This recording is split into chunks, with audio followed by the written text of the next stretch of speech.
have all the risers pinned down to see just where I'm going to get back to zero elevation. And it's right here. So I have my turnout here. And then I have about 8 inches of zero elevation leading into the turnout. So I think that's pretty good.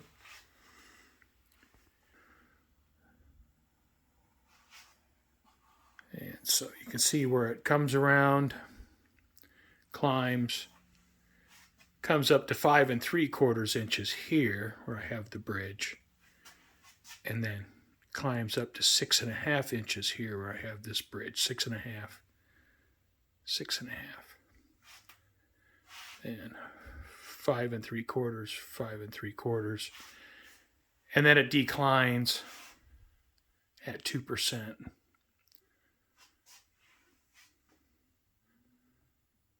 All the way down to 0.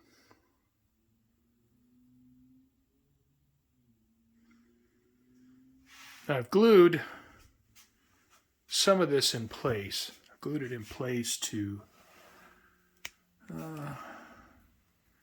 right there. And the rest of it I'll pull up because it's in the way. So I don't want to damage the risers while I'm putting the terrain back here and in here. And I've already traced it out, so I know where everything goes. I know where my mountain goes. And so it should be in good shape.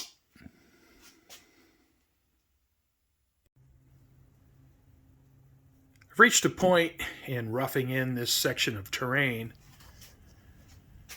where I think it's time to finish installing the 2% woodland scenic risers. The risers will travel along this outlined area and finish right here. And by installing the risers, if I need to blend into this terrain, I think now's the time to go ahead and do that. I'm ready to apply plaster cloth to this section of the terrain. Everything shaped, and I used a little bit of newspaper to fill in some gaps in there. I'm going to try to conserve a little bit of foam.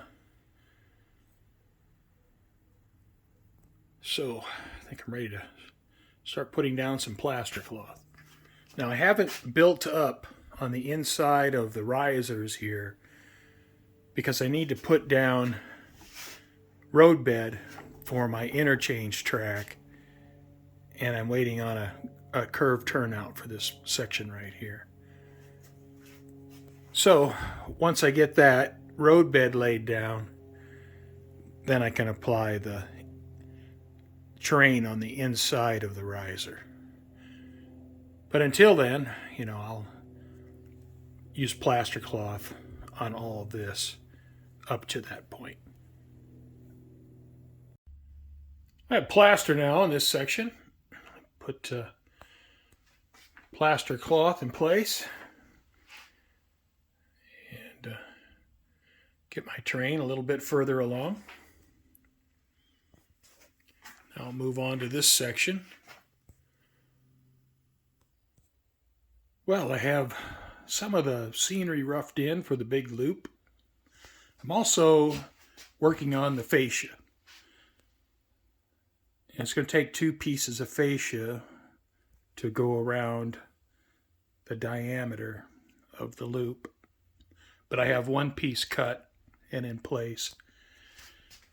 And the terrain will be carved down to the top of the fascia.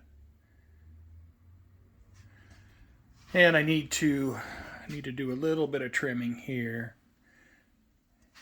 And I need to take that piece of fascia, get it in place, get it marked so I can cut it to fit.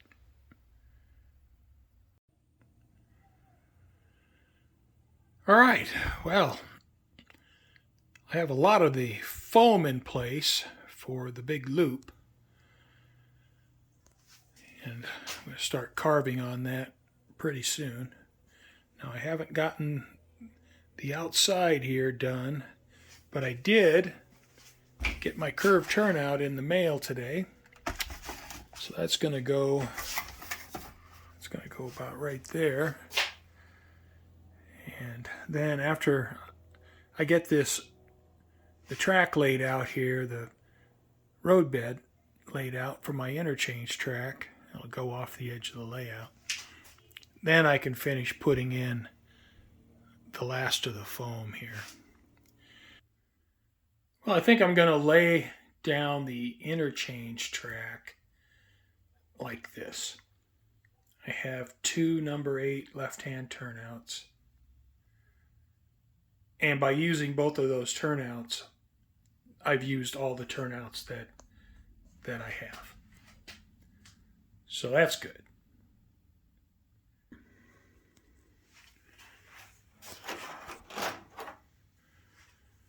One thing that's not particularly great about this is I get pretty close to the edge of the benchwork. So right here, I'm 1.5 inches from the edge of the benchwork, where back here I'm 2 inches. So I get up to, it's pretty close here, 1.5 inches, pretty tight. Not real happy about that, but this is the only place to put that curved turnout to get my track to work. So I think I'll mark this out. I think this is what I'm going to use.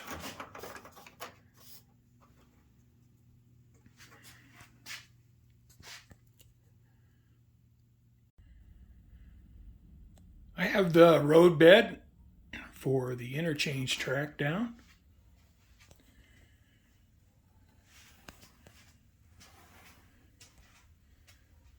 And it comes all the way back to this turnout. And also this turnout goes to the main line and also goes to the interchange track.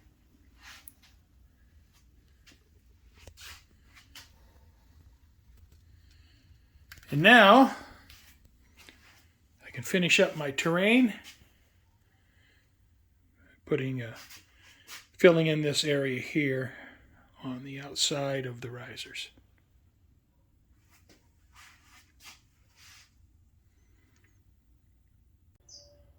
Well, I think I have the last of the foam glued in place.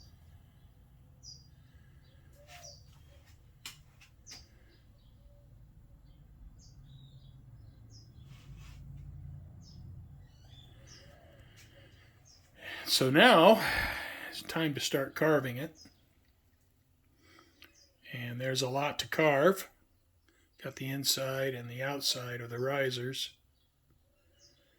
I also have the fascia for the inside of the big loop in place.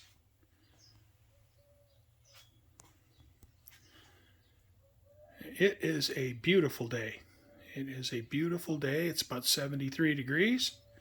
So I have the door open, and hopefully all the fumes that I create with the soldering gun and the copper loop when carving this foam, hopefully with the door open, I can keep this place aired out a little bit. So I guess I best just get carving and get on with it. I've taken the shaper to the terrain and the big loop area.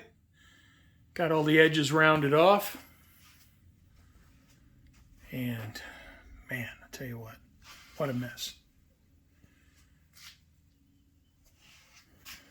So I'll take the vacuum this stuff up. And after that, get some wax paper in there and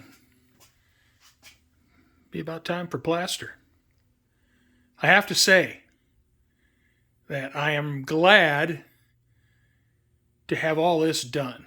And now I only have a few small areas where I'll have to install foam, mostly around the bridges. But man, once I get this plastered, it'll be nice to have this terrain mostly roughed in. So I'm looking forward to getting the plaster done. And then I want to give the room a good thorough cleaning. It is a mess. I got a huge mess in here. Next, get the wax paper in place, and then get ready to put on some plaster cloth. Well, I'm on the home stretch for getting my terrain covered in plaster cloth. And I pretty much just have the big loop here to do, other than, a few small areas around the bridges. It's going to take me a few hours to get done, so I better dig in and do it.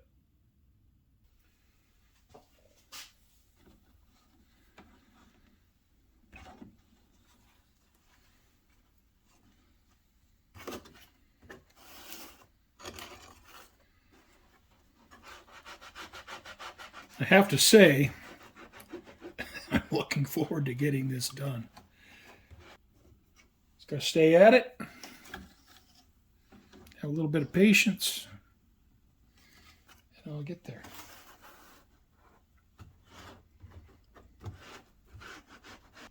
I got to get this really wet here where I blend into the plaster cloth I laid a few days ago, because it just wants to pull all the water out of my new plaster cloth. So I got to get it pretty wet. Applying plaster cloth, it's a lot more time consuming than you would think it'd be. It definitely takes some time.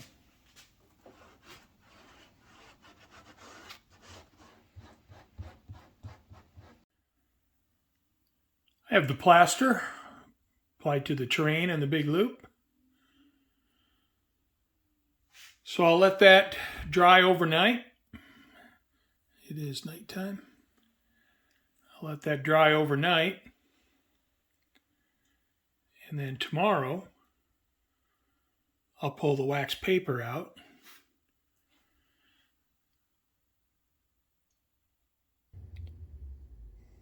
After applying plaster cloth to the big loop, my layout now has all of its terrain roughed in.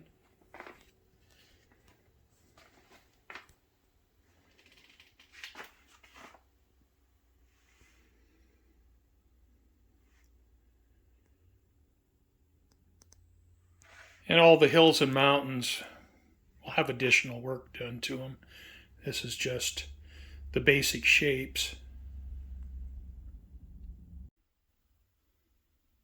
It's interesting that, in my mind, I didn't have a real true vision of what it was going to look like. And, until I have all the mountains and hills put in with a layer of plaster cloth, now I can get an actual image of what I have. And, I'm okay with it. I don't think it's perfect, but I think it's all right. I want it to be southwestern. And I think if I put a little bit of work into these mountains and hills, that I should be able to, try to get some of that feeling.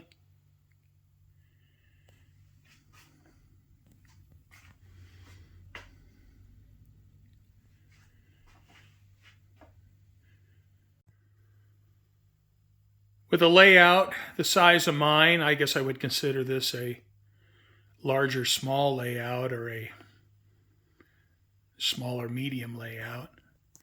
It's 7 feet across here. The back wall is 19.5 feet into that corner. And then this back wall is 12 feet.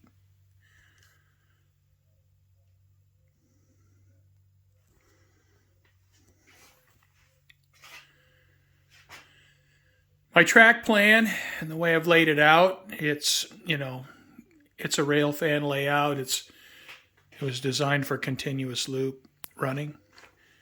But then I also have some potential for operation. These two tracks here, I can shuffle cars back and forth on these tracks. And all this area here will all be industry to be rail served, except for a few right in here. There's a rail served industry that goes right here. This will be my downtown commercial area, my main street. There'll be a small gas station right here. This side will all be industry. And the only thing I have that I'm fairly certain I'm going to put in place is the Walthers trackside oil dealer right here, where I'll have the tanks along this little spur. The rest here, I have several Walthers kits, the full-size kits, not just the background buildings. And it's going to come down to what fits in this area, because I need to have room back here for a road. So behind the industry, there needs to be a road. So whatever fits there. And if it has a large loading dock, all the better. Be 3 bridges up here.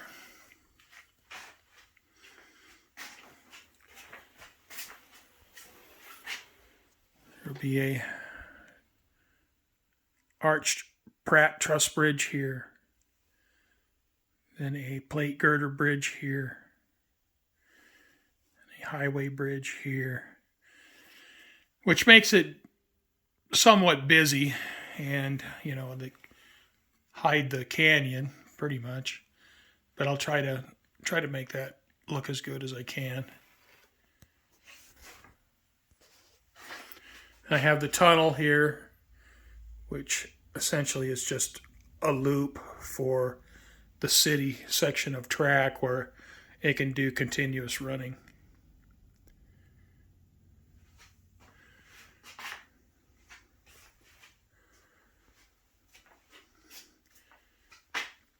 This will be a micro-engineering plate girder bridge. I don't know how long it's going to be. I have 250-foot kits. It'll probably be longer than 150 feet, but it's not going to be 300 feet. So I don't know exactly how long it's going to be. It'll be a while before I build that bridge. Maybe I'll build it this coming summer. I just don't know. It'll be a while. And here, I also have another truss bridge. I have a 20-inch Walthers truss bridge that'll go in there.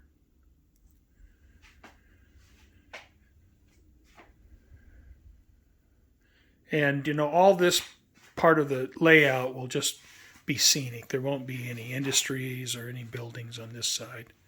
From my scenic divider to this side will all be scenery. Won't be any structures.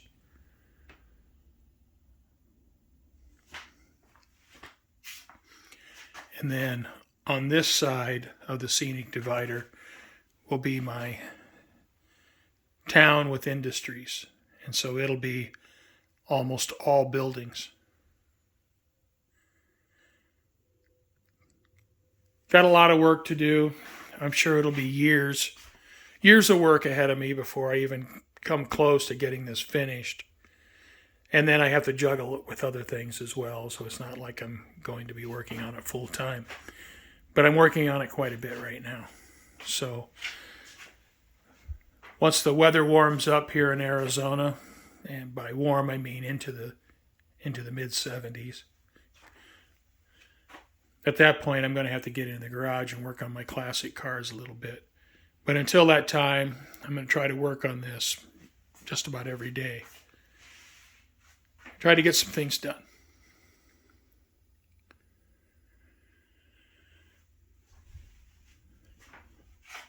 last December, I had to make a decision whether I just wanted to tear everything out or go forward with trying to build a layout.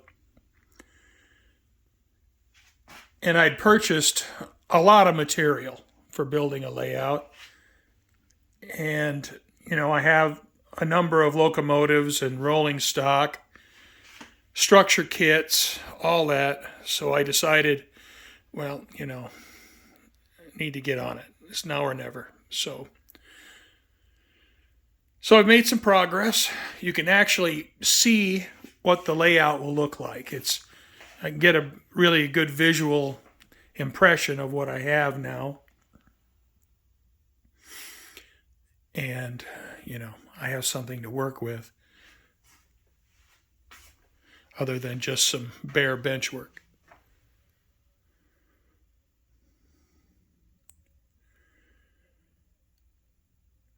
Well, that's it for this video. I feel like this is something of a milestone where I have my terrain, rough to shape. It's not finished, but it has its shape. And, I feel like that was a pretty big step. I have all my sub-road bed installed. It all needs to be finished, sanded, and then, I'll put some spackling over it and sand it some more until it's smooth and flat. But, it just feels like I've made some progress, and I have something to work with now. So, thanks for watching. It's going to be a long journey, hopefully an enjoyable one. Thanks again for watching.